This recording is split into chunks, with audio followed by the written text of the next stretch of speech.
이번 시간에는 숭실대학교 입학 설명회를 하겠습니다. 강의를 맡아주실 입학 사정관님을 소개하겠습니다. 윤지혜 사정관님이십니다. 박수로 환영해 주시면 감사하겠습니다. 네, 안녕하세요. 소개받은 윤지혜입니다. 자리가 약간 제가 처음 왔을 때보다 비어있는 느낌인데요. 인천 지역 위주로 듣고 가신 거 아니실까 싶은데 남아 계셔주신 분들께 고급 정보를 열심히 드리도록 하겠습니다. 네, 저희 숭실대학교는 이제 반짝이는 별을 키우고 그 별을 세상으로 내보낸다 라는 슬로건으로 슈팅스타라는 입학 설명회를 준비를 했습니다. 먼저 숭실대학교에 대해서 소개를 드릴 텐데 저희 숭실대학교는 사실 역사적인 정체성을 빼놓고 설명드릴 수 없기 때문에 숭실의 역사를 먼저 살펴보고 네, 애니메이션이 또 나오네요. 네, 숭실의 역사를 함께 살펴보고 다양한 숭실에 대한 정보를 드리도록 하겠습니다. 숭실대학교는 이제 1897년에 숭실학당으로 처음 시작한 학교이고요. 1906년에 한국의 근대식 4년제 최초의 대학으로 시작을 합니다. 그래서 사실 저희가 자랑스럽게 생각하는 것이 근대 대학의 역사를 이끌어온 최초의 대학이다라는 타이틀로 저희가 그 역사적인 자부심을 있고요. 그때는 사실 저희가 평양에서 시작을 한 학교입니다. 그래서 분단 이후에 이제 지금 서울 자리에 재건을 하게 된 그런 좀 아픈 분단의 역사를 가지고 있고요. 그 이제 중간에 1938년에 이제 신사참배 거부를 하고 일제강점기 때 자진 폐교를 한 또 최초이자 유일한 대학이기도 합니다. 그래서 그때 좀 학교가 문이 닫혔다가 다시 열리는 과정에서 이제 북한과 남한이 분단이 되었고 지금 이제 서울 자리에 재건을 해서 발전을 해오고 있는 대학이다라는 그런 역사를 좀 말씀드리고 싶고요. 또 다른 최초의 타이틀은 1970년에 이제 우리나라 최초로 컴퓨터 학부의 전신인 전자계산학과를 설립을 하게 됩니다. 우리나라 최초로 또 슈퍼컴퓨터도 도입을 한 그런 대학이기도 하고요. 그래서 여기 지금 어머님, 아버님들이 많이 계시는데 숭실대학교 하면 IT가 유명하지 컴퓨터가 좀 괜찮다더라 라는 인식을 많이 가지고 계실 거라고 생각을 합니다. 그 이유가 최초로 교육을 시작했기 때문이다 라고 생각을 하셔도 될 것 같습니다. 그리고 이제 2005년에는 한국 최초의 IT 대학을 설립을 하고요. 그런 IT 명문대학으로서의 역사를 이어오고 있습니다. 그리고 이제 과거에 안주하지 않고 이제 미래를 선도할 분야로 또 AI가 떠오르고 있기 때문에 IT와 연계해서 AI 토피아라는 또 다른 이제 슬로건으로 이제 AI 교육을 선도하는 그런 대학으로서 지금 정체성을 또 자리매김해가고 있습니다. 그래서 저희가 IT 대학의 AI 융합 학부가 존재하고요. 그리고 신입생들 전체에게 AI 융합 관련 교양 교육을 실시를 하고 있습니다. 그래서 어떤 전공을 하는 학생이든지 간에 AI 학문 분야와 연계를 해서 미래 사회에 대응할 수 있도록 이런 분야를 좀 선도해서 준비시키자라고 해서 노력을 하고 있는 그런 미래를 준비하는 대학입니다. 그래서 숭실의 이런 역사를 좀 보시니까 관심이 생기셨나요? 네. 근데 이제 우리 학생들은 그럼 어떤 과를 선택해야 될까 이런 고민들이 있을 것 같아요. 그래서 숭실대학교에 들어오면 밟을 수 있는 교육 과정에 대해서 전반적으로 한번 훑어보고자 합니다. 우선 저희는 종합대학이고 인문, 경상, 경제통상, 사회과학 그리고 법과 대학까지는 주로 이제 인문, 자연의 구분이 없어졌지만 인문 계열의 성향을 가진 학생들이 많이 지원을 하는 대학이 되겠고요. 자연대, 공과대, IT대 같은 경우는 이제 자연 성향을 띈 학생들이 주로 많이 지원을 하는 단과 대학입니다. 그래서 학과를 쭉 보시면 그래도 내가 관심 있는 분야가 어느 정도 있어 라고 학생들이 그래도 생각하실 법한 다양한 학과들을 가지고 있습니다. 그리고 어느 단과대학에도 속하지 않은 왼쪽에 보시면 예술계열, 예술창작학부에는 문예창작과 영화예술이 있고요. 그리고 스포츠학부가 있습니다. 그리고 오른쪽 하단에 보시면 이제 융합특성화 자유전공학부라고 해서 들어오셔서 전공을 선택하는 자유 전공 학부도 있기 때문에 다양하게 좀 학생들의 진로를 설계할 수 있는 학과들이 존재한다라고 생각을 해주시면 좋을 것 같습니다. 그리고 잘 안 보이실 수 있지만 학과명 옆에 별표 표시가 살짝 되어 있는 걸 보실 수 있는데요. 그 학과 학부들은 이제 교직 이수가 가능한 학과부이기 때문에 들어오셔서 교직 과정을 하고 싶다라고 하면 밟을 수 있는 그런 학과에 해당을 합니다. 다만 이제 교직 이수를 하려면 잘 아시겠지만 공부를 열심히 해야 된다. 학점을 잘 딴 상위 학생들에게만 다 해줄 수는 없어서 그런 제약이 있기 때문에 그런 부분들 검토하셔서 학생들이 준비할 수 있도록 좀 생각을 해주시면 좋을 것 같고요.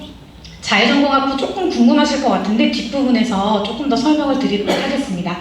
그래서 저희가 이런 학부들 중에서 학생들이 좀 관심 가질 만한 학과 위주로 지원을 해보면 어떨까 이런 생각을 좀 해보시면 좋을 것 같은데요. 지금 다전공 제도를 좀 학생들에게 많이 권유하고 활성화하고 있는 과정에 있습니다. 그래서 앞에서 학과 하나 선택을 해서 학생들이 입학을 한 이후에 전공을 다양하게 또 이제 선택해서 중복으로 이수할 수 있는 교육 과정을 마련을 했습니다. 그래서 첫 번째는 이제 잘 아시겠지만 복수 전공에 해당하는 거고요. 요즘은 사실 다전공을 학생들이 많이 하기 때문에 나는 학사학위 하나로는 좀 부족해. 2개를 따고 싶어 라고 하면 제도적으로 얼마든지 마련이 되어 있고 권장을 하고 있기 때문에 학사학위 2개를 딸 수 있는 복수 전공 제도가 굉장히 활짝 열려 있다라고 보시면 되고요. 그리고 복수 전공까지는 조금 부담스럽지만 부전공을 하고 싶다. 그러면 이수하는 학점이 조금 다르거든요. 약간 덜 이수하는 부담이 이제 좀 덜한 그런 과정인데요. 부전공을 할 경우에는 학사학위 하나에 이제 졸업할 때 부전공명을 기재를 하는 그런 제도로 마련이 되어 있습니다. 그리고 이제 융합전공이 있는데요. 복수전공, 부전공은 뭐 많이 들어가서 알겠는데 융합전공은 조금 낯선실 수도 있어요. 요즘 많이 활성화되고 있지만 그 융합전공 같은 경우에는 단일 한 개 전공을 플러스로 하는 개념이 아니라 2개 이상의 학과부가 융합한 교육 과정을 추가로 이수를 하고 그 전공명을 기재를 하는 그런 교육 과정이 되겠는데요. 융합 전공은 이렇게 다양하게 있습니다. 그래서 학생들이 내가 지금 뭐 스마트 관련 관심이 있고 스마트 자동차에 관심이 있다. 근데 내가 지금 이수하고 있는 학과에서는 그런 부분까지는 좀 나아가기 부족한 것 같아 라고 하면 융합 전공을 선택해서 스마트 자동차 과정을 이수한다든지 이런 식으로 융합 전공을 굉장히 자유롭게 선택하실 수 있도록 해 놓았습니다. 그래서 이런 융합 전공 제도를 많이 활용하시면 좋고요. 그리고 융합 전공을 설명드리기 위해서 또 하나의 이제 그 학부를 설명드리면 앞에서 제가 이제 융합 특성화 자유전공학부라는 게 있다고 말씀드렸는데요. 여기는 들어와서 내 주 전공을 선택한다고 말씀을 드렸는데 그 학부로 입학하시는 경우는 융합 전공을 필수로 하셔야 돼요. 그래서 이제 융합 전공 중에서도 지금 여기에 명시된 6가지 융합전공 가장 하단이 융합 전공명인데요. 빅데이터, 스마트 자동차, 에너지공학, 정보보호, 통일외교 및 계단협력, ICT, 유통, 물류 중에서 하나의 융합 전공을 선택하고 그 융합 전공 위쪽으로 보시면 학과명이 써있죠. 이 중에서 하나의 학과를 선택해서 그 학과로 2학년 때부터 소속이 바뀌는 겁니다. 그래서 융합전공 플러스 주전공 이렇게 필수로 하게 되는 과정이 융합특성화 자유전공학부 과정이다 라고 생각하시면 되고요. 모든 학과를 다 선택할 수 있지는 않습니다. 지금 여기에 리스트업 되어 있는 학과부들을 선택할 수 있고 그래도 선택의 폭이 꽤 넓고요. 지금 인문 계열 학과가 좀 적어요. 자연 계열 학생들이 조금 많이 들어오고 선택을 하는 그런 과정이 지금 마련이 되어 있습니다. 그래서 전공을 아직 못 정한 친구들은 자유전공으로 한번 문을 두드려 보는 것도 좋은 방법이 될 것 같습니다. 네, 지금까지 설명드린 것 중에서도 내가 하고 싶은 게 없다 라고 하는 학생들에게는 그럼 너가 만들어 라고 하는 과정이 이제 DIY 학생설계 융합전공이에요. 그래서 학생들이 내가 이제 조금 공부를 하다 보니까 이걸 하고 싶은데 우리는 이거 과도 없고 융합전공도 이미 개설되어 있는 과정에서는 이걸 소화할 수가 없다라고 하면 학생이 학교에 제안서를 낼 수 있습니다. 저희 숭실대학교 안에 교육 프로그램을 활용해도 되고요. 저희가 이제 연계되어 있는 타대학, 뭐 각각은 중대라든지 타대학 수업을 연계할 수도 있고 해외 대학의 온라인 수업을 연계할 수도 있습니다. 그래서 그런 과정을 커리큘럼을 학생이 제안을 하면 그게 학교에서 이제 수락이 되면 그 과정을 거쳐서 본인이 설계한 융합전공명 타이틀을 주전공 플러스로 달고 이제 졸업을 할 수 있는 과정이에요. 그래서 학생들이 요 학생은 이제 20학번 학생인데 데이터 마케팅이라는 융합 전공을 본인이 설계해서 이수를 하고 있는 그런 학생의 사례입니다. 그래서 주도적인 학생들은 들어와서 얼마든지 본인의 진로를 더 확장하고 더 깊이 나아갈 수 있는 그런 교육 과정이 마련이 되어 있기 때문에 이런 제도들을 많이 활용하시면 나중에 취업이나 또 계속 공부하는 데 있어서도 큰 도움이 될 거라고 생각을 합니다. 네, 지금까지는 이제 뭐 다전공 제도에 대해서 좀 설명을 드렸고요. 그 중에서 아까 이제 뭐 여러 가지 전공들을 보여드렸는데 숭실대에서 조금 그래도 추천할 만한 과가 있나요? 뭐 이런 게 궁금하실 수 있잖아요. 그래서 이제 좀 설명드리고자 하는 거는 저희가 이제 미래 사회를 선도할 키워드 몇 가지를 학교 안에서 생각을 해봤을 때 이렇게 한 5가지 키워드로 이제 정리가 되었는데요. 미래 에너지나 뭐 이커머스, K 뭐 콘텐츠 그리고 AI, 반도체 이런 산업이 미래에서도 계속 유망한 산업으로 이제 예측이 되는데 이런 키워드들을 좀 더 친숙하게 배우고 할 수 있는 교육 과정을 특성화학과로 지정을 해서 저희가 요 학과들에게는 특별하게 혜택을 주고 있는 그런 특성화 학과들입니다. 그래서 화학공학, 미래 에너지에 해당이 되겠죠. 화학공학과나 이제 문예창작은 K 콘텐츠 관련된 것들을 좀 배울 수 있고요. 이커머스는 글로벌 통상학과 그리고 전자정보공학부랑 AI 융합학부는 이제 뭐 반도체나 AI, 그 전자정보공학부 있고 마찬가지로 전자공학과 AI 융합으로 나눠지기 때문에 두 개로 지금 나눠져 있고요. 그래서 이 학과들은 제가 맨 처음에 보여드렸던 학과 리스트에서 찾으실 수 있는 학과들인데요. 특성화학과로 저희 숭실대학교 내에서 지정을 하고 이제 장학금도 많이 주고 다양한 혜택들을 마련을 하고 있습니다.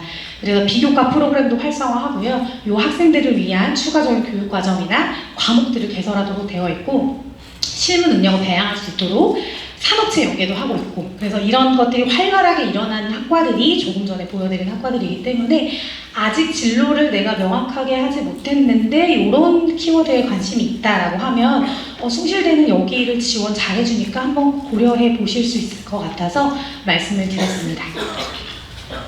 네, 그리고 이제는 숭실에 대한 설명 중에서 이제 숫자로 보여드릴 수 있는 것들 몇 가지만 설명을 드리려고 하는데요. 이제 학부모님도 관심이 많으실 것 같아요. 취업률이 이제 68.7%이고요. 하나의 유직 취업률은 85.5% 정도입니다. 사실 지금 취업이 굉장히 힘들잖아요.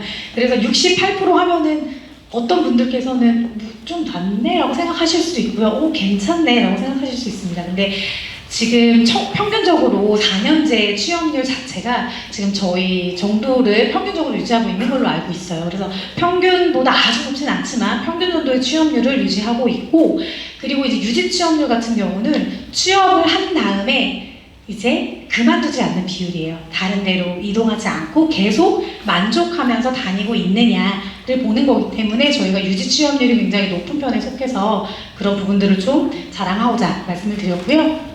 장학금은 이제 227개 종류의 장학금이 있습니다. 사실 이제 입학하기 전에는 장학금 생각하면 이제 뭐 성적 장학금 정도 떠오르죠. 아니면 근로 장학금 뭐 그 정도 입학 성적 장학금 뭐 나중에 입학 후에 성적 장학금 이런 부분들을 단순하게 떠올리실 수 있는데 학과에서 주는 장학금이나 당연히 국가 장학금도 요즘은 굉장히 다양하게 되어 있고 학교 자체에서 이제 다양한 경로로 주는 장학금의 종류가 굉장히 많기 때문에 실제로 학생들이 들어와서 거의 저희 뭐 근로 학생들이나 아니면은 뭐 만나는 학생들 보면은 장학금을 거의 다 뭐 하나씩은 받고 있는 금액의 차이는 사실 좀 있습니다. 전액을 받는 그런 아이들도 있지만 소액을 받는 아이들도까지도 있기 때문에 굉장히 다양한 종류의 장학금 제도를 누릴 수 있다라는 점이 또 하나의 장점이라고 말씀드릴 수 있고요. 그리고 이제 학생 창업자 수라고 되어 있는데 저희가 창업 선도대학으로도 유명합니다. 그래서 학생들이 창업할 수 있는 그런 환경을 학교에서 많이 마련을 해주고 있는데요. 벤처 중소기업 학과라는 학과가 있어요. 근데 그 학과에 특성도 그렇지만 그 학과 학생뿐만 아니라 다른 학과 학생들도 이제 원하면 본인이 뭔가 아이템을 발굴해서 창업을 하고 싶다라고 하면 그걸 제도적으로 굉장히 잘 지원을 해주고 있고요. 실제로 이제 31명의 학생이 작년, 재작년에 창업을 했다라는 부분들이 또 강점인 것 같습니다. 그리고 학생들이 창업을 하면 자기 친구들을 고용을 해요. 그래서 그게 잘 되면은 또 이제 연계가 되고요. 그래서 발전하는 그런 현상들도 선순환이 일어나고 있습니다. 그리고 마지막으로 이제 자매대학, 그래서 해외로 나갈 수 있는 그런 기회가 65개 국가와 자매대학의 결혼이 맺혀져 있고요. 그 다음에 다양한 교육과정을 할 수 있는데 글로벌 프로그램에서 조금 더 말씀을 드리면 이제 우리가 대학을 8학기를 다니잖아요. 물론 이제 학생에 따라서 조금 이제 더 다니는 학생들도 있고 능력이 좋으면 더 빨리 나가는 학생들도 있고 한데 일반적으로는 8학기인데 저희가 7학기를 이제 성실대학교 캠퍼스에서 다니고 한 학기를 해외에서 하는 프로그램을 장려를 하고 있어요. 그래서 코로나 기간에 조금 주춤했지만 지금 다시 활성화가 되었습니다. 그래서 굉장히 많은 프로그램들이 있고요. 그래서 학생들이 이제 해외 기업 인턴을 한다든지 교환학생이 이제 공부하는 거니까 뭐 굉장히 많이 또 학생들이 선호를 하고요. 봉사를 한다든지 하는 것들을 학점으로 인정하고 또 글로벌 경험을 많이 줄 수 있도록 좀 금전적인 부분도 지원을 하고 이제 그런 제도들을 활성화해서 학생들의 글로벌 경험을 키워주기 위해서 노력을 하고 있습니다. 네.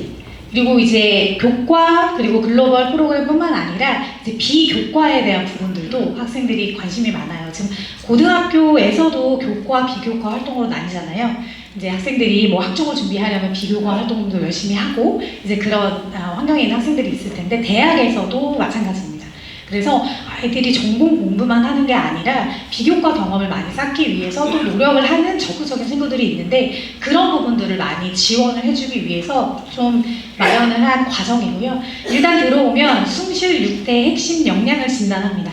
신입생들한테 6개의 저희가 역량을 학생들한테 진단을 시켜요. 그래서 어느 정도 수준이구나 라고 저희 신입생의 수준을 판단하고 그 결과를 아이들이 확인하도록 합니다. 그러면 그 역량 중에서 뒤에 역량 보여드릴 텐데 나는 뭐가 좀 우수하고 나는 뭐가 좀 부족하구나 라는 거를 자가 판단하게끔 도와주고요. 그래서 교내에 있는 다양한 비교과 프로그램을 탐색할 수 있도록 그 관련된 역량을 키울 수 있는 프로그램을 제공을 하고 있습니다. 그래서 참가를 하고 다 끝나면 만족도 평가도 하고 그래서 역량별로 본인이 얼마나 쌓았는지를 진단하면서 역량 키워나갈 수 있도록 이런 제도를 운영을 하고 있습니다. 그거를 저희 교내에서는 펀 시스템이라고 하고요. 아이들 즐기면서 좀 비교과 활동하자라는 의미로 해서 그 펀 시스템에 들어가면 굉장히 무수히 많은 프로그램들이 되어 있고 여기서 바로 진단을 하거나 신청하거나 할 수 있도록 마련을 해놨습니다. 프로그램 수가 굉장히 많고 아이들 만족도도 높기 때문에 이런 부분들이 또 나중에 취업을 하는데도 다 이제 연계해서 도움이 되는데요. 취업과 관련해서도 저희가 대학 일자리 플러스 사업이라는 국고 관련 사업을 진행을 하고 있어요. 그래서 아이들이 학교에서 이제 공부를 하면서 본인의 진로를 계속 이제 알아가고 또 키워가고 졸업해서 원하는 곳에 취업을 할 수 있도록 그 스텝마다 굉장히 다양한 프로그램들을 제공을 해서 학생들이 만족하고 졸업할 수 있도록 끝까지 책임을 지도록 노력을 하고 있습니다. 네. 그래서 이제 숭실인들 2명만 소개를 하고 이제 입시 설명에 들어가려고 하는데요. 위에 학생은 이제 2022년에 세계 해킹 방어 대회에서 금상을 수상한 학생이에요. 이 친구는 소프트웨어 학부 재학생이고요. 소프트웨어 특기자 전형으로 들어온 특성화 고등학교 출신 학생입니다. 그래서 이 학생은 사실 들어올 때는 내신은 좋지는 않았어요. 지금 4, 5등급 정도 붙은 걸로 알고 있고요. 근데 이제 소프트웨어 분야, 특히 이제 해킹 방어 그 분야에 관심이 있어서 그 분야에 이제 관심을 가져서 들어왔고 대학에 들어와서 그 역량을 많이 키워가면서 이런 대회에 참여를 해서 굉장히 좋은 성과를 거둔 그런 학생이고요. 밑에 학생은 이제 학생은 아니고요. 졸업생인데 위라클이라는 유튜브 채널을 운영하고 있는 경영학부 출신의 졸업생입니다.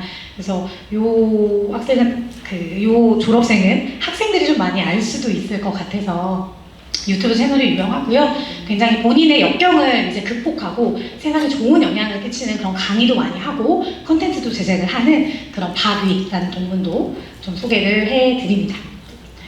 그래서 이제 이렇게 반짝이는 별을 키운다라는 거를 설명을 좀 드렸고요. 그러면 어떻게 하면 들어가는데 사실 그게 이제 궁금하신 거죠. 입시에 대한 얘기를 좀 하려고 하는데요. 입시의 이제 주요 변경 사항을 먼저 좀 말씀드리고자 합니다. 다 사실 이제 관심이 있어서 이 자리에 오셨기 때문에 잘 아실 것 같아요. 올해 이제 특이사항이 자소서가 없어졌다라는 거죠. 이게 이제 좋을 수도 있고 또 싫을 수도 있을 것 같아요. 수험생 입장에서. 저는 좀 싫어요. 저는 자소서를 좀 보고 싶습니다. 학생들이 어떻게 준비를 하는지 자료가 좀 더 있으면 좋겠는데 여러 가지 사실 상황에 의해서 지금은 폐지된 상태고 당연히 자소서를 받지 않습니다. 그리고 학교생활 기록부의 항목도 이제 기재하는 것들에 제한이 많이 생기고 대학에 넘어오는 것들도 제한이 생겼죠. 그래서 그런 부분이 입시의 큰 변화라고 보실 수 있을 것 같고요. 정규 교육과정 이외의 비교과의 부분들은 반영하지 않는다라는 부분들입니다. 그래서 특히 이제 그 학생부 안에서도 항목이 많이 대학에 넘어오는 것들이 축소가 됐는데 대표적인 거는 이제 수상 경력이 반영되지 않는다는 점. 작년까지는 사실 교내 수상 경력은 반영을 했는데 올해는 그 부분이 없어졌고 독서 활동 미반영이고 봉사 활동도 이제 학교에서 초에 계획해서 한 교내 봉사 활동만 인정을 하도록 바뀌었죠. 그래서 이제 외부 봉사 활동도 기재가 되지 않고 이런 부분들이 좀 특이점, 올해의 특이점이라고 보시면 될 것 같습니다. 네. 그래서 숭실대학교는 이제 올해 진행하는 입시, 내년에 들어올 학생들이죠. 2024학년도 입시에서 수시는 57%, 정시를 43% 선발을 합니다. 수시 중에서는 학생부 위주 전형을 위주로 선발을 하는데요. 학생부 위주 전형은 이제 학종, 교과 두 개의 전형이죠. 그 비율이 81%입니다. 그래서 학생부 종합 전형이 수시에서는 덩어리가 가장 크게 선발한다라고 보시면 되겠고요. 학종 안에는 숭실대학교 대표 전형이라고 할 수 있는 SSU 미래인재 전형이 있습니다. 요거는 지원 자격에 제한이 없이 누구나 지원을 할 수 있는 학생부 종합 전형이다라고 보시면 될 것 같고요. 그 이외의 전형, 소프트웨어 우수자 전형도 누구나 지원할 수 있는 전형이지만 소프트웨어에 좀 특기가 있다라고 생각이 되는 학생들이 지원을 하면 더 유리한 그런 전형으로 이제 소프트웨어 관련 학과 4개의 개설이 되고 있고요. 기회균형은 이제 기존의 보름기회여서 특별하게 혹시 국가 보훈 대상자이시거나 농어촌 지역이거나 특성화 고교 출신이거나 뭐 하는 경우에 서해 5도 출신이거나 등등해서 기초생활 수급자까지 포함이 됩니다. 기회균형으로 지원하실 수가 있고요. 특수교육 대상자는 이제 장애 학생들을 지원받는 그 전형이고, 재직자 같은 경우는 이제 특별한 학생들, 그 특성화고를 졸업하고 3년의 재직 경력을 가진 학생들을 선발하기 때문에 요건 좀 제쳐두고, 이 4개 전형, 앞서 말씀드린 4개 전형의 전형 방법이 동일하기 때문에 그 학종의 선발 방법 위주로 좀 자세히 설명드리려고 하고요. 교과 전형도 뒤에 설명드릴 겁니다. 그리고 이제 나머지 19%는 논술, 예체능 우수인재 이렇게 선발을 합니다. 논술도 관심이 있으실 수 있을 것 같아서 설명을 조금 드리도록 하겠습니다. 먼저 이제 학생부 종합 전형입니다. 미래인재 전형이 저희 대표 전형이고요. 나머지 이제 그 3개의 특별 전형도 포함이 된다고 말씀을 드렸습니다. 저희는 2단계로 선발을 하고요. 1단계에서는 이제 잘 아시다시피 서류 100%인데 학생부 종합평가를 하게 되죠. 자소서가 없어졌기 때문에 학생부 종합평가를 하게 되고요. 여기에서 학과별 3배수를 선발합니다. 그래서 내가 지원하고 싶은 학과가 10명이 모집 인원이다 라고 하면 30명까지 서류를 통과시키고 면접에 부르는 그 단계가 1단계에서 2단계 사이가 되겠고요. 2단계에서는 면접 30%, 그리고 1단계에서 받은 서류평가 점수 70%를 그대로 가지고 와서 100%를 해서 여기에 선발이 되고요. 수능 최저 학력 기준 없기 때문에 수능을 응시하지 않으셔도 상관이 없습니다. 그래서 단계는 이렇게 이루어지고요. 실제로 이렇게 딱 보시면 일단 면접을 오려면 서류를 통과해야 되기 때문에 서류가 일단 중요하죠. 그래서 학생부가 중요하고 1단계를 통과했다라고 하면 이제 면접이 30%니까 서류가 70이니까 좀 훨씬 커 보이는데 라고 생각하실 수 있겠지만 1단계에서 3배수가 걸러져서 2단계에 온 친구들은 서류평가 점수가 촘촘하기 때문에 면접에서 결정되는 경우가 굉장히 많다. 그 비율이 한 60% 정도는 순위가 뒤바뀌더라 라는 저희 자체적인 결과를 가지고 있어서 면접의 영향력이 크다라고 그냥 이해를 하셔도 될 것 같습니다. 그리고 추가 합격까지 있기 때문에 부터도 나가는 아이들 또 추억을 돌리기 때문에 일단 면접까지 오면 굉장히 가까워졌다라고 생각을 하셔도 될 것 같습니다.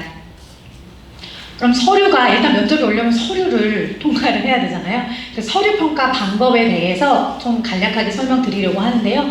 올해 진행된 서류 평가 항목별 비중은 일단 20, 50, 30 순으로 제가 설명드리려고 합니다. 하단에 학업 역량 20% 되어 있죠. 이 부분은 이제 딱 봐도 느끼실 수 있듯이 내신 성적이라고 학생들이 많이 걱정하는 학생부 교과 성적에 대한 부분을 저희가 20%를 반영합니다. 그래서 총 100%로 봤을 때 20%는 너가 속한 학교에서 어느 정도의 학력 수준을 가졌는지 그리고 어떤 과목을 이수했는지 이런 부분들을 좀 평가를 하고요.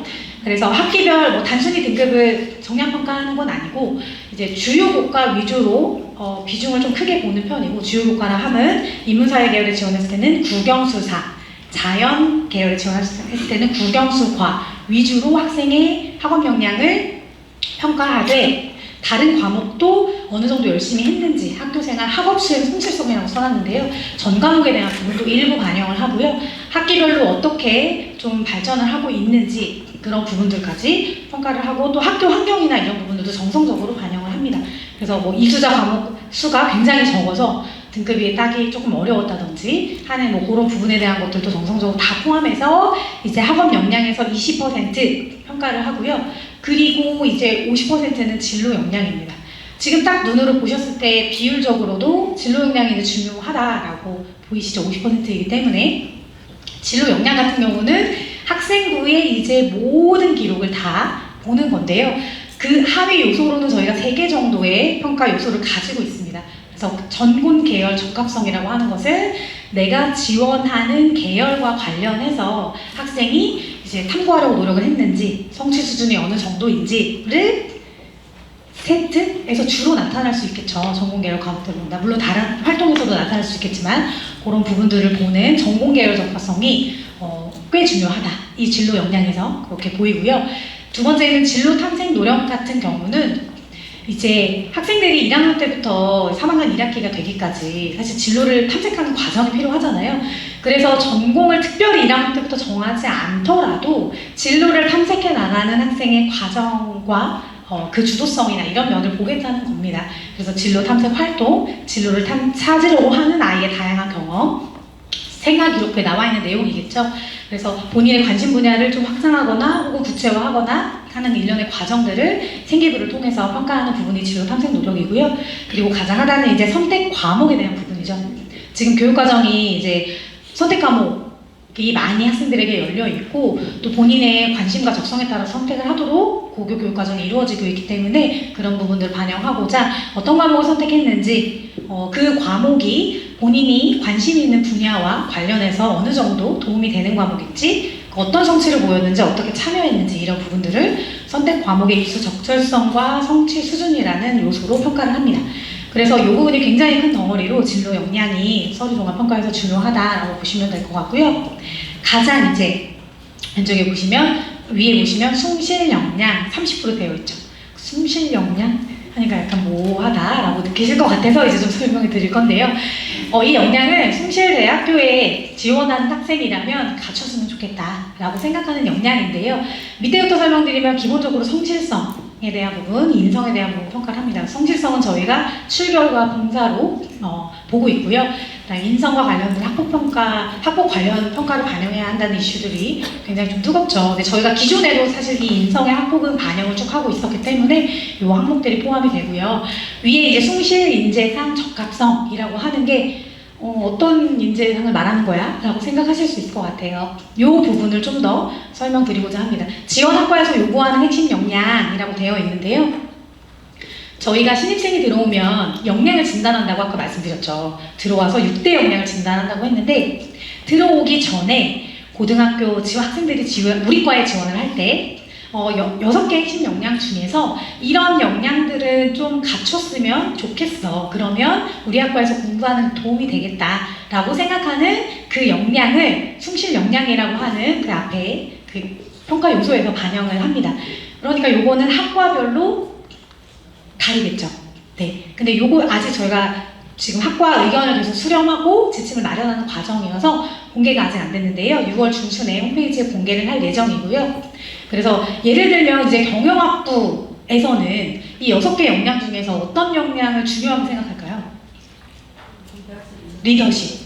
또 하나를 더 물론 다 중요하지만 또 하나를 더 꼽으신다면 의사소통일 수 있겠죠. 그러면은 직관적으로 그렇게 생각. 물론 학과에서 이제 그렇게 선택을 하는지는 홈페이지를 통해서 확인하시고요. 네, 리더십과 의사소통이 우리 경영학부에서 매니지먼트를 공부하는 데는 굉장히 중요한 역량이야라고 직관적으로 알 수 있는 것들을 학과별로 명시를 해서 오픈을 할 거고요. 평가 지침에서 각 학과 교수님들과 저희 사정관들이 평가할 때 그런 학과의 역량으로 그것들을 평가를 하겠다라는 평가 지침에 해당합니다. 그래서 서류 평가를 준비하실 때는 이런 부분들을 고려하셔서 내 학생부를 봤는데 나의 어떤 부분들이 좀 강점으로 보이는 것 같아 라고 생각되는 그런 역량들은 어느 과에 도움이 될까 하면서 자료들을 매칭하면서 지원 학부를 한번 고민해 보시는 것도 도움이 될 것 같습니다. 그래서 서류를 잘 해서 이제 면접에 3배수에 들었어요. 그러면 이제 숭실대학교에 오셔서 면접을 하시게 되는데요. 면접 방식은 이제 서류 기반 면접입니다. 그래서 학생부를 가지고 면접을 하겠다라는 거고요. 블라인드 면접이기 때문에 학교명, 학생 이름 다 당연히 블라인드 처리가 되고요. 면접위원은 2 또는 3인의 면접위원이 지원자 1명을 평가합니다. 개별 면접이고요. 10분 내외의 시간을 할애해서 학생 1명을 이제 평가를 하게 되고요. 면접 평가 요소는 전공 적합성, 인성과 잠재력입니다. 그래서 전공 적합성은 역시 앞에 서류 평가에서도 보실 수 있었듯이 지원한 학과 계열과 관련해서 학생이 역량을 가지고 있는가를 보는데 질문을 그냥 뭐 전공과 관련해서 이런 거 알고 있는지 뭐 이런 거 잘하는지 라기보다는 서류를 기반으로 질문을 하게 되는 거고요. 그래서 면접평가 질문의 예시를 보시면 아주 기본적으로 학종의 뭐 일반적인 질문이죠. 본인의 이제 활동, 창체 활동 중에서 이 활동에서 이런 내용을 했다고 써있는데 이런 보고서를 주도했다고 써있는데 그 내용을 말해보세요 라고 내용을 뭐라 말하면 거기에서 나는 이건 이렇게 생각하는데 학생은 어떻게 생각하나요? 라든지 그런 식으로 이제 꼬리 질문이 이어지면서 면접이 진행될 수 있고요. 특히 이제 진로 선택 교과목이나 교과목에 대한 부분들이 이제 성취도로 평가가 되잖아요. 그래서 그런 부분들이 학교별로 좀 다를 수 있고 거기에서 뭘 배웠는지가 또 궁금할 수 있기 때문에 선택 교과목에 대한 것들 질문이 있을 수 있습니다. 그래서 이 과목을 왜 선택했는지 한번 본인이 면접 보기 전에 고민을 해보는 거죠. 이걸 배우면서 본인한테 어떤 도움이 됐는지 그리고 내가 이 공부를 하면서 어떤 추가적인 노력을 했는지 이런 일련의 과정들을 한번 되새겨보면서 면접을 준비하는 그런 과정도 도움이 될 수 있을 거라고 생각을 합니다. 그래서 면접 평가는 이렇게 이루어지고요. 이렇게 해서 최종 합격자로 숭실대에 들어온 작년, 그러니까 올해 신생이죠. 그 학생들의 교과 평균입니다. 그래서 경쟁률, 이거 순서대로 셀 순서대로 보시면 경쟁률, 교과 평균, 교과 90% 컷이라고 표현하는 그 자료가 되겠고요. 이 자료는 이제 홈페이지에도 게시가 되어 있기 때문에 지원하시기 전에 궁금하시면 연락을 해보실 수가 있습니다. 이제 앞에서 열심히 제가 설명을 드렸듯이 교과 성적은 사실 20%가 들어가요, 저희가. 거짓말이 아닙니다. 20%가 들어가고요. 근데 다른 역량들을 다 평가하고 면접까지 해서 뽑은 다음에 누가 뽑혔지 하고 교과 평균을 그냥 낸 거예요. 그렇기 때문에 요거를 보고 요거보다 내가 이만큼 낮으니까 여기는 좀 내가 상향인데 이렇게 판단하는 것 자체가 어쩌면 조금 평가 방법과 그 예측이 맞지 않는 거기 때문에 참고 자료로만 활용하시라라고 늘상 말씀을 드립니다. 이제 하지만 수험생들은 부담이 아무래도 있죠. 그래서 90% 것까지 공개를 했는데 이 90% 것은 매년 달라진다라고 보셔도 될 것 같아요. 왜냐하면 활동이 계속 다양해지고 학생들이 다르기 때문에 들어오는 아이들이 어떤 아이들이냐에 따라서 입결이 달라지는 부분이어서 참고를 하시면 좋을 것 같고요. 전체 평균을 내면 3.03 정도가 됩니다. 그런데 과마다 좀 특성이 다르고 또 몇 명을 뽑느냐, 추합이 몇 번까지 돌았느냐 이런 변수들이 많기 때문에 참고로만 하시면 좋겠다라는 말씀을 좀 드리고요. 저희는 이제 이거 보시면 또 고교의 유형이나 이런 것들이 좀 궁금하실 수 있는데 숭실대는 85% 정도 이상이 일반고 학생들로 구성이 되어 있습니다. 그래서 저희는 사실 자사고나 특목고가 많은 학교는 아니에요. 근데 일부 학과들에서는 입결이 낮은데 뭐 특목고나 이런 아이들이 있을 수는 있습니다. 특히 보시면은 직관적으로 요즘 어머님들도 잘 아세요. 어문 계열 보면은 조금 되게 낮다라고 느껴지는 과들이 있죠. 제2외국어 어문 계열이나 이런 계열들은 이제 외국어고 학생들이 전공 계열의 적합성에서 두각을 나타내기 때문에 그런 영향들을 평가받고 들어온 학생들이 있다. 그런 것들이 많이 포함되어 있다라고 보시면 될 것 같습니다. 그리고 이제 학생부 종합전형 중에서 고른 기회의 소프트웨어 우수자 전형의 같은 자료인데요. 90% 컷이 없는 이유는 인원이 적어요. 2명, 3명 이렇기 때문에 90%를 하기가 힘듭니다. 그래서 평균을 그냥 보여드렸고요.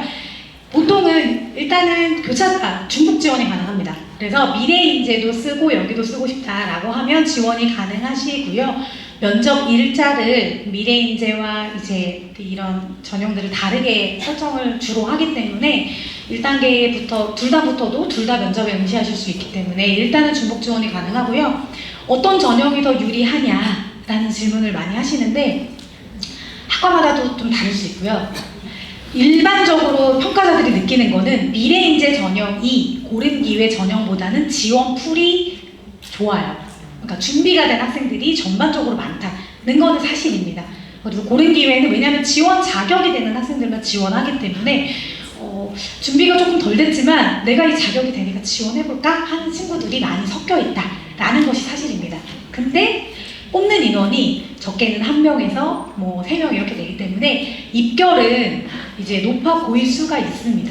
근데 또 낮은 데도 있고요. 그래서 그 입시 성적으로만 봤을 때는 왜 여기는 더 높아? 라고 느끼시는 데가 있을 수도 있어요. 대표적으로 뭐 회계학과 같은데 뭐 1.9등급 저 뭐야? 막 이렇게 생각이 드시는데 여기는 특성화 고등학교 학생들이 여기가 1명인가 2명인가 그런데요. 그 중에 1명이 그렇게 섞여 있고 그런 변수들이 많이 있기 때문에 이 숫자만 보고 너무 지원 여부를 너무 안 된다고 생각하시지 말라라는 말씀을 드리고 싶고 더 추가적으로 궁금한 과별로 이런 사항들이 있으면 입시 상담을 오시거나 전화하셔서 문의하시면 저희가 조금 더 추가적인 정보를 드릴 수 있기 때문에 그렇게 활용을 하시면 좋을 것 같고요. 소프트웨어 우수자 같은 경우는 저희가 미래인재 전형보다 등급이 한 3등급 정도 낮아요. 이 IT 해당 학과 기준으로. 저희가 IT 사실 강한 학교이기 때문에 소프트웨어나 컴퓨터 학부에 지원한 학생들이 좀 성적도 좋고 활동도 좋은 친구들이 많이 있습니다. 그래서 미래인재의 경우에는 입결이 조금 높게 형성되는 경우들이 기존에 많이 있는데 소프트웨어 우수자 같은 경우는 이제 성적도 물론 똑같이 20% 반영되지만 지원 풀 자체가 일단 그런 소프트웨어 관련된 활동 경험이나 그런 역량이 뛰어난 친구들이 많이 지원을 하고 내신에 대한 부담을 좀 내려놓고 학생들이 지원을 많이 하고요. 지원 풀 자체가 그렇습니다. 그리고 합격자도 역시 3, 4등급 또 5등급까지도 합격을 하기 때문에 소프트웨어 우수자는 내가 소프트웨어 관련해서 프로그래밍 경험이나 뭐 앱 개발 경험이나 이런 부분에 굉장히 관심 있고 내가 다른 과목 좀 못하지만 이거 괜찮다라고 하면은 충분히 지원을 해보셔도 된다라고 말씀을 드리고 싶습니다. 학종에 대한 설명은 좀 제가 길게 드렸고요. 이제 나머지는 사실 뭐 간단한 부분들이기 때문에 쭉쭉 설명을 드리겠습니다. 학생부 교과 전형도 이제 인천대학에서 많이 지원하시기 때문에 궁금하실 수 있을 것 같아요. 요건 교과 그냥 100이기 때문에 다른 설명드릴 부분이 적지만 영역별 가중치라는 게 있습니다. 그래서 국영수사, 국영수과의 가중치를 잘 보시고 지원을 하시는 게 내가 어떤 게 유리한지를 판단하시는 데 도움이 되실 거고요. 자연계열학과에 지원하면 수학 잘하면 유리하다는 겁니다. 학교마다 이거는 비중이 좀 다르기 때문에 대학별로 참고를 하시면 좋을 것 같고 뭐 경상계열 같은 경우는 자연계가 아니지만 똑같이 수학을 많이 본다라는 점이 좀 특이한 점이라고 볼 수 있고요. 그런 부분 참고하시고 진로 선택 과목도 들어갑니다. A, B, C를 각각 1, 2, 3등급으로 환산해서 총 비율의 20%를 환산해서 반영을 하고요. 경쟁률은 작년에 12대 1 정도 됐고 지금 평균이 한 2점 초반대라고 보시면 됩니다. 학과별로 상이합니다. 높은 데는 1점 후반대가 평균인 데도 있고요. 2.5 후반대에 좀 더 경우에 따라서는 좀 더 낮게 내려가는 과들도 있습니다. 논술 같은 경우는 논술 60에 학생부 교과 40%이고요. 40%가 교과지만 논술에서 변별이 크다라고 보시면 될 것 같아요. 왜냐하면 학생부 교과 성적을 반영할 때 등급 간 편차, 1등급에서 4등급까지는 편차가 적어요. 그렇기 때문에 영향력이 적다라고 말씀드리고요. 그렇지만 교과 평균이 보시면 3점 후반대, 중후반대, 그러니까 평균이고 사실상 교과 더 낮아도 논술을 잘 보면 당연히 통과할 수 있는 그런 전형이고, 지금 보시면 경쟁률이 29대 1 정도 되죠. 경쟁률이 이게 놀랍지만 많이 떨어진 거예요. 기존에 경쟁률이 사실 더 높았었는데 최저에 대한 부담 때문에 경쟁률이 사실 좀 떨어졌는데 실제 경쟁률은 요거보다 사실 더 떨어집니다. 그래서 보시면 응시율이 49%죠. 지원을 하고 오지 않는 친구들이 절반이라는 거예요. 너무나 이제 제가 이분인 거는 이 비율이 거의 변하지를 않아요. 매년 지원하고 안 오는 학생들이 절반이다 라고 보시면 될 것 같고요. 그 중에서도 이제 수능 최저 통과자가 50%니까 경쟁률 30대 1이라고 해도 일단 절반 걸르면 실제 경쟁률이 굉장히 떨어진다는 걸 아실 수가 있죠. 다만 내가 수능 최저를 충족했다라고 가정했을 때입니다. 그래서 수능 최저를 보여드리면 여기에서 이제 많은 충격을 받으세요. 그래서 네, 죄송스러운 부분이고요. 인문 경산 계열이 2학 4예요. 네, 탐구는 한 과목입니다. 두 과목 평균 아니고요. 한 과목이고요. 자연계는 2학 5입니다. 그래서 인문 경산 계열에서 지금 막 좀 화가 나시죠? 네, 좀 죄송한 부분이고요. 이제 저희가 작년에 이어서 올해까지 수능 최저를 이렇게 사실 확정을 하고 이게 내년에는 좀 개선이 되거든요. 고2 혹시 학부모님 계세요? 네, 고2 내년에는 2학 5로 변경이 됩니다. 그래서 인문 경산 계열은 근데 이거를 또 잘 이용하시면 내가 인문 경산 계열에 2학 4를 맞출 수 있다고 하면 충족률이 굉장히 자연계에 비해서는 살짝 떨어지거든요. 그렇기 때문에 그만큼 경쟁력을 가지는 거다라고 볼 수도 있어요. 그래서 이런 부분들을 잘 활용해서 합격을 하는 친구들도 있기 때문에 참고하시고 자유전공학부도 교과에서 뽑는데 참고를 하시면 되겠습니다. 그래서 이렇게 최저가 구성이 되니까 잘 예상을 해보셔서 승산이 있는 친구들은 또 지원을 해보시면 기회가 될 수 있을 것 같습니다. 교과 전형 평균 아까 2점 초반이라고 말씀드렸는데 학과별로 보시면 될 것 같고요.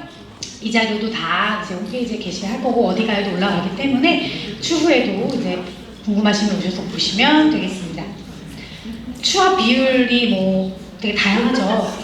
한 반 바퀴, 한 바퀴 반 뭐 이렇게 도는 과들이 있습니다.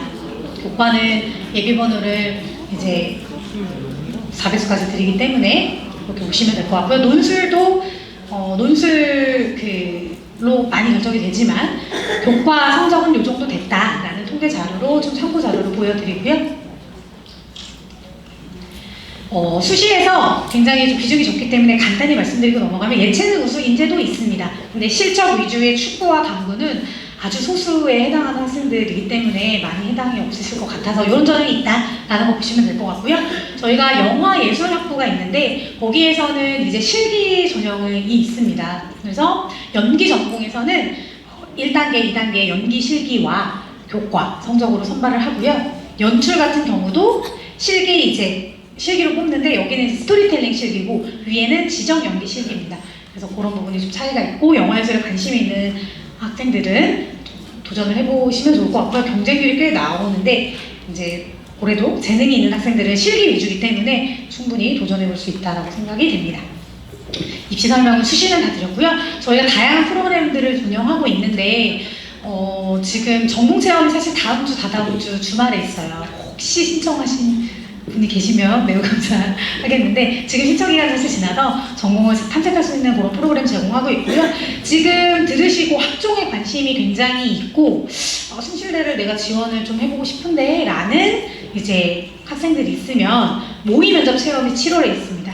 그래서 저희 교수님들하고 사정관들이 학생부 가지고 모의 면접을 저희 학교에서 시행하기 때문에 그런 부분들이 실제로 지원할 때 가산점은 당연히 없지만 이게 본인한테 역량이 향상이 되는 거죠. 그래서 그런 프로그램도 추천을 드립니다. 그 외에 홈페이지 상담이나 뭐 메타버스도 활용하실 수 있고 유튜브에도 다양한 콘텐츠 올릴 예정이기 때문에 참고하시면 좋을 것 같습니다. 네, 정시는 정시까지 뭐 굳이 수시에서 다 학교 가실 거니까 근데 정시는 뭐 이런 게 있더라 라는 정도로 보시면 정시는 수능이죠. 수능 100%입니다. 수능 위주 전형이 가나다군 있고요. 학과별로 군은 다르기 때문에 나중에 확인하시면 되고 실기 위주가 정시에도 있습니다. 여기에서는 문예 창작하고 스포츠 스포츠를 관심 있는 친구들이 꽤 있어서 뒤에 설명을 좀 드리면 좋을 것 같은데요. 일단 수능 위주는 수능 100인데 여기에서도 영역별 가중치가 있기 때문에 본인에게 유리한 걸 찾아서 지원을 하시는 것이 정시는 거의 전략의 전부다라고 보시면 될 것 같고요. 계열별로 그 강조하는 비율을 보시면 될 것 같고 마찬가지로 경상, 자연은 수학을 많이 본다 이런 전체적인 맥락은 같습니다. 저희 학교에서 그 선호하는 방향이기 때문에 그렇게 보시면 될 것 같고요. 지금 예술창작학부하고 스포츠학부 실기라고 말씀을 드렸는데 앞에서 이제 실기 비율을 70%라고 제가 말씀 안 드렸나요? 실기의 70%여서 실기의 변별이 사실 거의 있다라고 말씀드려도 될 것 같은데 그래도 이제 수능은 2개 영역만 들어갑니다. 국어하고 영어만 들어가기 때문에 그래도 학생들에게 부담이 조금 덜 하지 않을까 싶어요. 그래서 이런 부분도 참고하시면 좋을 것 같고요. 정시 성적도 뭐 참고하시라고 보여드립니다. 영어는 저희가 등급만 반영하기 때문에 이 100분위는 3개 영역의 100분위 평균이고요. 영어는 이제 평균 등급이라고 보시면 되기 때문에 참고를 하셔서 보시면 될 것 같고 지금은 사실 감이 많이 안 오실 수 있어요. 학생들이 좀 이제 입시를 준비하고 모의고사 경험도 쌓이고 하면서 이제 좀 성적대를 예측해보는 그런 시점에 이 자료가 유용하실 것 같고요. 이것도 역시 어디 가나 다 공개되는 자료이기 때문에 추후에 참고해 보시면 좋을 것 같습니다. 마지막으로 뭐 굉장히 핫한 소식 하나 전해드리려고 하는데요. 저희가 이제 얼마 전에 정해졌어요. LG U+ 채용 조건형 선발이라고 해서 정보보호학과를 이번에 신설합니다. 2024학년도 올해 입시를 지원하는 학생들부터 지원을 할 수 있는 신설학과이고요. 정보보호가 굉장히 또 민감하고 앞으로 또 유망한 분야잖아요. 그래서 이 학과를 신설을 하는데 여기는 그 LG U+와 계약한 계약학과예요. 그래서 일반 학부과정 누구나 사실 다 지원할 수 있는 건 맞고요. 굉장한 혜택이 있습니다. 일단은 장학금 지원이 되고 매달 생활비도 지원을 하고 이거를 저희 학교하고 LG U+하고 계약을 해서 진행하는 거기 때문에 졸업하고 4년간 LG U+에서 근무까지 연계되는 그런 학과 과정입니다. 그래서 물론 이제 그 기준은 있어요. 입학하고 나서 매년 어떤 테스트에 통과를 해야 된다든지 이런 세부 기준들이 이제 마련되면 나중에 안내를 또 드릴 수 있는데 이게 이제 신설이 된 굉장히 중요한 정보인 것 같고요. 전형은 총 20명 선발하는데 수시 12명, 정시 8명 수시 중에서 아마도 8명을 학생부 종합전형 미래인재로 선발을 할 예정입니다. 그래서 IT 분야에 관심 있는 친구 중에서 그 중에서도 나는 정보보호에 관심이 있다라고 하면 이 학과가 굉장히 기회가 될 수 있을 것 같아요. 그 졸업 이후에까지 또 굉장한 보장이 있는 학과이기 때문에 잘 고려해 보셨다가 자녀분들이 여기에 관심이 있다라고 하면 준비를 해 보시는 것도 도움이 될 것 같습니다. 네, 장시간 설명드렸는데 굉장히 경청을 해주셔서 너무 감사하고요. 잘 준비하셔서 원하시는 입시 결과를 얻으시길 바랍니다. 감사합니다.